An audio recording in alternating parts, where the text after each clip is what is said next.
Hello and welcome to Murphy's Garden, and you join me by the compost heap again. So last week we did a video all about turning the compost heap, and it was all looking quite tidy, and it's back to looking really messy again. And the reason for that is we've been busy, or Alice has been busy, taking down some of the lower branches on our lime trees. We've got these very big lime trees. They were tiny when we moved in, but they're getting really quite big.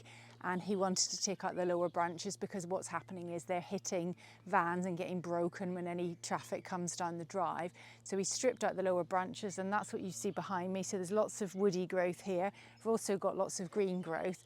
So this is a great opportunity to do the video I said I would do, explaining the difference between shredders and chippers. This is a shredder and this is a chipper, and we've got both because they perform very different functions. So it's a video if you're thinking of getting one, just so you make sure you get the right one for what you want it for.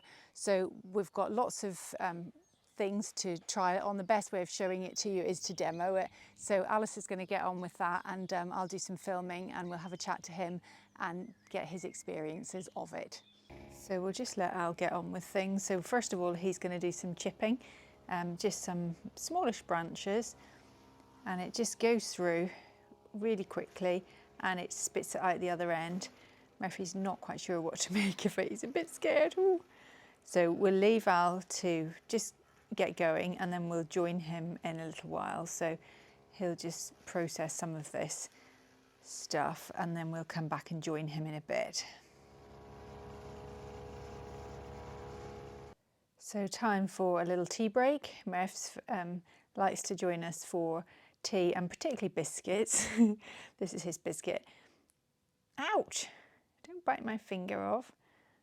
So chippers and shredders are a really great way of processing all the waste that's produced in the garden, and we have a lot, and Al's got this as a business as well, so we're bringing home a lot of waste, and it costs a lot of money now to dispose of waste. So looking at other ways of doing this effectively, where you're not only getting rid of stuff, but you're also producing something which is a real asset to the garden, producing mulches and wood chips, which can be used in lots of different purposes all over the garden. So I just caught Al, just having a tea break now. It's a good opportunity just to have a quick chat and get his views on the difference between chippers and shredders and what he uses each for. So Al, can you just tell us what you use it for in your job? Yeah, sure. Yeah, I mean, fundamentally, this one is for green waste, and that's more prunings where it would be less woody, less thick wood, and things where I'd be cutting out from borders. Really, this is ideal for that. It goes straight through the machine. It cuts it up into a very fine level. The chipper is different than that. That's really for more woody material. I do some small tree work. I don't do a lot of climbing, and you know that I leave to other guys. But this is ideal if you're taking some big woods down and you want to get through it. That one would do up to about 4 inches. Quite happily go through 4-inch wood. This advertises doing about 3 inches, but in reality, thickness that is of wood, I wouldn't put that through there. I'd kind of reserve it for putting stuff through there. This is ideal for more green waste, and hence why the kind of the design of it. But yeah, they both get a lot of use, and it can be quite seasonal at times. See, because obviously when you're cutting back things, but I do put a lot of hedge clippings through this. I find it far easier to load, particularly if you've got shorter stems. Longer wood will go through this all day, you know, and that particular design is quite popular with other makes as well. There's quite a few different companies on the market that have this particular type of design with the blade on the drums. And anything bigger than that we would use to burn in the exactly. Yeah, so we have a pile of stuff which we'll just make into kindling, or we'll put onto our wood burner. So it makes sense to us that we would process that through. I've got customers that want me to cut their wood for them as well, and I split that as well if necessary. Can you show us the blades in each so we can just get a bit of a... Yeah, so I've taken off the chamber from this. This particular model is about 10 years old, and this is still available. They've made some improvements on this. It's actually easier now. They opens up to get to the blades. It's got 20 blades. They've got serrated edges on them, and they rotate around, and they're in this, what they call a patented design, where they're different angles and profiles, so it keeps the material in here longer, chops it up finely, and then shoots it out up into the funnel, and then obviously blows it out to the top. But it cuts it in a different pattern where it's actually splitting the wood down the centre, rather than cutting it across ways. Material's actually being split through, and in doing so you're opening it up to the elements more, and hence why it will compost much quicker. Yeah, so you're going to get that composting a bit better. But also with the 20 blades, it's in this chamber, hence why you can see it's being battered around a bit, because it's in here much longer and it goes out. And do you sharpen those blades? Yeah. So, you know, kind of a couple of little things about these is that with any chippers, they're only as good as the blades that you've got in there and the sharpness of the blades. And whether it's a small electric one right the way through to the bigger professional ones, you know, blunt blades aren't going to cut things properly. So you want to keep them really sharp. How often do you have to do that? It depends really on what work I've got on. If they've been heavily used, then I'm going to have to kind of take them apart. I would try and sharpen these in situ just to keep them fresh. I put the grinder on these just to keep them fresh, but this is quite a hassle. They're both, that one's a little bit easier on the chipper to take apart and take them off, but you've got to tighten them up to the right torque specifications, and it is quite involving. So you've got to leave a few hours if you're going to do this, or take them to somebody to professionally sharpen them. Okay, so let's have a look at the wood, the chipper. Oh, before we do, just tell us about, you've made some adaptations, haven't you, to this machine? Yeah, I mean, these aren't like machines, and lifting them around, particularly this design, I've just got a friend to weld on some plates on the back and added in some trolley wheels. But really, it's the fact that they obviously do have them, offer them in a four-wheel design as well at some of the more expensive models, and they have a self-drive motor, be it electric or petrol, so you can get them on site. You can even get tracked ones as well, so you can actually track this onto where you want to get to.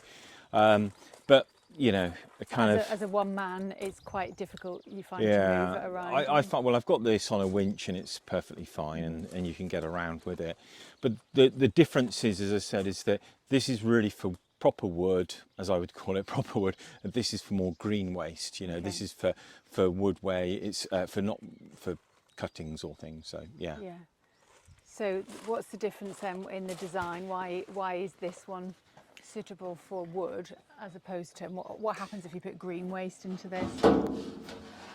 One of the problems I've found with this is, when it's kind of echoing in the chamber, is that as you look down here, I'll just rotate the engine so you can see the blades rotating. So you have two blades that are set across the wood as it enters into the chamber. Okay, so it's a flat long blade, isn't it? Yeah, and if a piece of material is short and could get stuck in here, you know, last thing you want to do is try to pull it out. Through then, or does it? Yeah, and it's not that great. Whereas I find that long pieces of wood you can throw in this all day long, and this will be absolutely fine. Whereas with this one, if the material for one reason or other does get stuck, and it could be an angled branch or something, it's actually easier to retrieve it and put it back in. Whereas because that's got such a long throat on it, it's far more difficult. You know, you have to actually start to undo bolts and start taking things off. Whereas this one, you can correct yourself. You just turn the engine off, pull it back through, and away you go again. This one, you have to start dismantling this hood, lifting it up, taking it off, and as a one man, this is pretty heavy to push around and to kind of lift up off of here. So the other thing is storage. It doesn't fold down at all then? It's that they're both the size you see, is that right? This top hopper will come off, and the funnel does come off, so it can get around, and if you've got a smaller vehicle, you want to get it in the back of a vehicle, you can get it in. But again, weight wise, it's one of the key problems. But yeah, both of them, you need somewhere good to store it, because they're they're not going to last that long outside. No. Really, they're not protected that well for the weather outside. But as I said, if you're going to need storage space, certainly for a domestic gardener, that's going to be fundamental. Okay, so let's put them into use and see them working. Okay. And just look how efficiently it gets through all this material. What would you do with all this stuff? Otherwise it'd be very, very difficult to deal with all this. But this would just demonstrate what happens if you try and use short stems, like kind of more green stems and things. It just ends up in a big kind of tangle, and all it does is just choke up. It can't get down the neck of this. It would just choke up and be completely inefficient at this. So in this case, the shredder is far better at processing that material. So we'll just have a look at that. And using the same pile of stuff, all these tangly, twiggy things, they just go through this one like a dream. No problem for this one whatsoever. So different horses for different courses, each have their unique use, and we use both of them. They both get equal amount of use for what we need it for. So you can quite clearly see the difference. And as well as selecting the right machine for the material that you want to process, also the product that comes out the other end is quite different. So the Elite, the shredder, is producing this kind of mulch which turns very quickly into compost, goes straight onto the compost heap and breaks down, because as Al explained, it's got a big surface area, it's been sliced up in lots of different directions, and so for that reason it breaks down. And then whereas the chipper produces wood chips, which are great for mulches because they hang around a bit longer, they don't break down quite so quickly, and also paths. So that's the difference between the two products.